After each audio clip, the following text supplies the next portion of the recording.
About 4 months ago, I got this unicycle from a family friend and learned how to ride it in about, I don't know, a week and a half. And near the end of a week and a half, I could ride it the length of a football field without falling. And now I'll teach you how to ride a unicycle. There are 4 main steps to riding a unicycle. First, have your pedals level like this.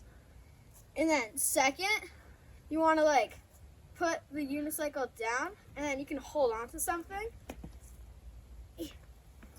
And then sit on it. And then you want to kind of lean forward when you go, but not too much so that you fall.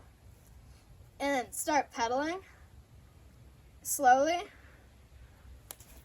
like this.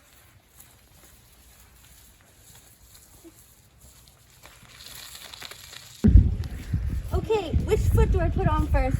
You want to put on your non-dominant foot. So if you're right-handed, you want to put on your left foot. Okay. And step 2 was lean forward. Yeah. And start slowly pedaling. Where do you put? Out to the side. Okay. To kind of balance. You make this look very easy. And don't be discouraged if you don't get it straight away. It'll take lots of time. And try when you fall to fall forward instead of back, because going backwards hurts a lot more than falling forwards. And you can also use ski poles to kind of help yourself along.